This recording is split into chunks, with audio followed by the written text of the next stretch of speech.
Hello friends, welcome back to my YouTube channel Himachal GK from Pong wetland. दोस्तों, इस video में हम हिंदी के प्रश्न डिस्कस करेंगे, बट वीडियो शुरू करने से पहले मेरे चैनल को सब्सक्राइब और बेल आइकन का बटन है उसे प्रेस करना ना भूलें। तो चलिए वीडियो शुरू करते हैं। पहला प्रश्न है हमारे पास। फर्स्ट, हिंदी वर्णमाला में स्वरों की कुल संख्या कितनी है?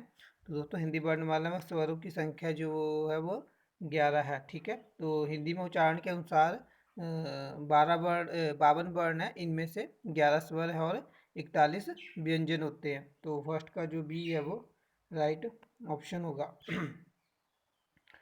सेकंड है, नीचे दिए गए वाक्यों में रेखांकित शब्दों की बर्तन लेके चार चार बेसिकली कि नीचे दिए गए इसमें जो है शुद्ध शब्द है वो बताना है। तो इस पहला सेकंड है, इस पुस्तक के अंत में दो परिशिष्ट दिए गए हैं, तो इससे ये बताना है कि कौन सा सही होगा। तो दोस्तों, परिशिष्ट होता है ऑप्शन सी। ठीक है, सेकंड का जो सी है तो परिशिष्ट ऐसे लिखा जाएगा, तो सेकंड का सी जो वो राइट ऑप्शन है। थर्ड है, इसमें व्यवहारिक कैसे लिखा जाता है?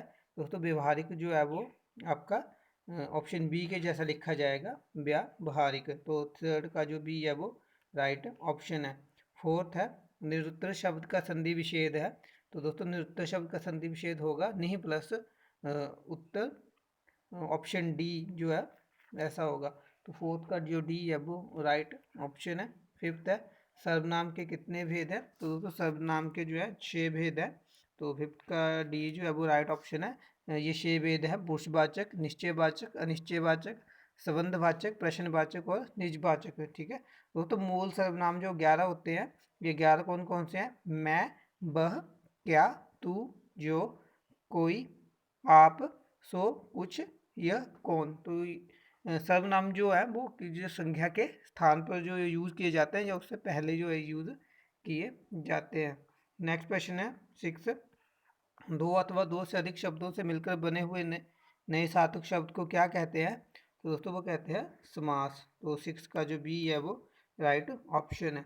सेवन है, नीलकमल में कौन सा समास है? तो दोस्तों, नीलकमल में जो आपका कर्मधारय समास है। तो सेवंथ का जो सी है वो राइट ऑप्शन होगा। नीलकमल का समास विग्रह होगा नीला कमल। ठीक है, नेक्स्ट शब्द है एट्थ, विज्ञान शब्द में प्रयुक्त उपसर्ग है। तो दोस्तों, विज्ञान शब्द में वी उपसर्ग है। तो एट्थ का जो सी है वो राइट ऑप्शन है। ठीक है, जो शब्द शब्द जो है वो किसी दूसरे अक्षर के आगे लगकर जो उसका भाव बदल देते हैं, ठीक है, उन्हें जो उपसर्ग कहा जाता है। नेक्स्ट क्वेश्चन है टेंथ, अंतर के पट खोल, सॉरी नहीं, नाइन्थ भी है। निम्नलिखित में कुछ शब्द विशेषण है, उसका भेषाठी कुछ बच्चे कक्षा में शोर मचा रहे हैं। ठीक है, तो नाइन्थ में जो है बताना है कि विशेषण कौन सा है। निम्नलिखित वाक्य में कुछ शब्द विशेषण है, उसका भेषाठी कुछ बच्चे कक्षा में शोर मचा रहे हैं, तो इसका बताना है कि कौन सा विशेषण है।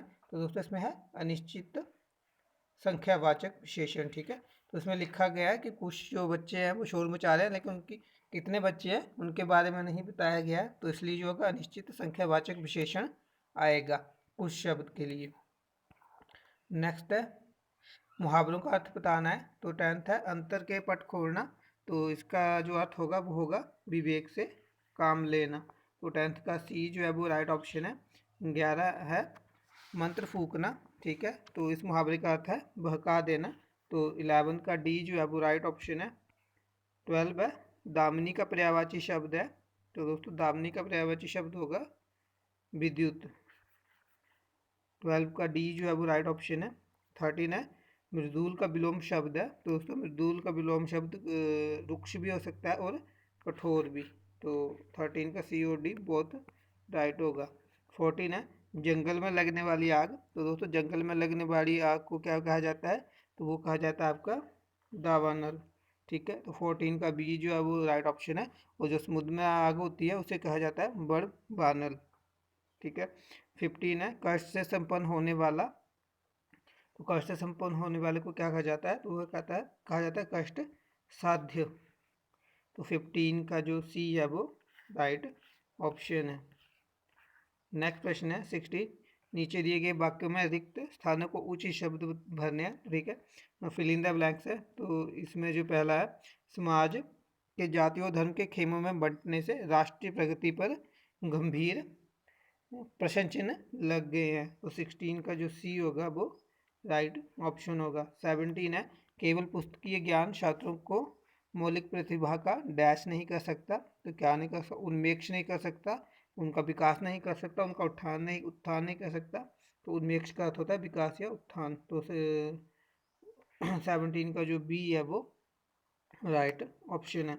18 है, वस्तुतः डैश मनुष्य वही है जो मानवता का आदर करता है, वस्तुतः सच्चा, ठीक है, सच्चा मनुष्य वही है जो मानवता का आदर करता है। तो 18 का जो डी है वो राइट ऑप्शन है। 19 है, महात्मा बुद्ध करुणा के साक्षात डैश थे। तो महात्मा बुद्ध जो थे वो करुणा के साक्षात विग्रह थे। विग्रह का अर्थ होता है उसका भाग या उससे जुड़ा होना, ठीक है। तो करुणा के ही एक भाग थे। तो 19 का जो सी है वो राइट ऑप्शन है। 20 है, निम्न वाक्य में कौन सा मिश्र वाक्य है? तो दोस्तों बताना है कि दिए गए वाक्य में कौन सा मिश्र वाक्य है। चोर को देखकर सिपाही पकड़ने दौड़ा, नेताजी भाषण देकर चले गए, सेठ जानता है कि नौकर ईमानदार है, बिजली नहीं थी इसलिए अंधेरा था। तो दोस्तों ऑप्शन सी जो है वो मिश्र वाक्य है, सेठ जानता है कि नौकर ईमानदार है, ठीक है। नेक्स्ट क्वेश्चन है 121, बस स्टेशन पहुंचा और गाड़ी छूट गई, मैं कौन सा वाक्य रूप है? तो दोस्तों इसमें जो वाक्य रूप है वो आपका संयुक्त वाक्य। तो 21 का सी जो है वो राइट ऑप्शन है।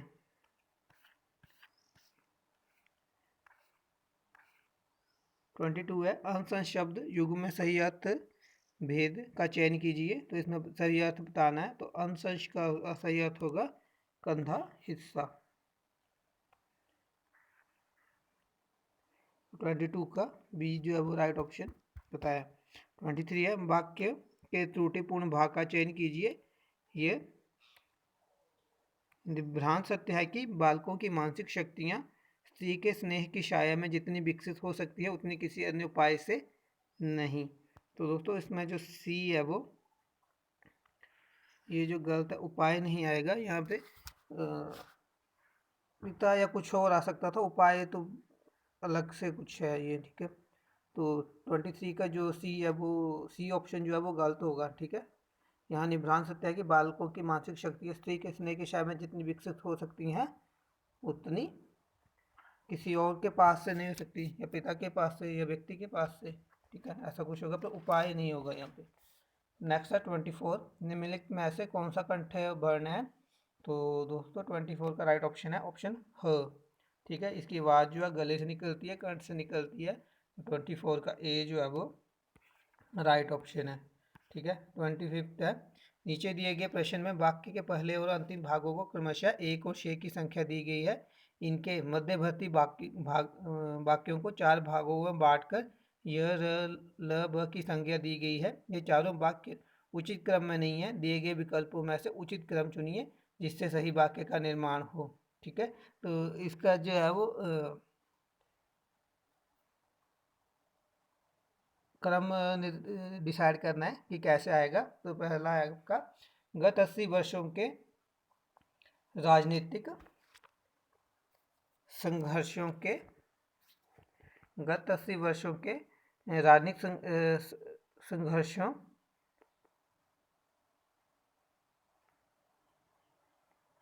राजनीतिक संघर्षों ने हमारे दिमाग को इतना बोथरा बना दिया कि संस्कृति की सुकुमार दुनिया हमारी पथराई आंखों के सामने आकर भी नहीं आती।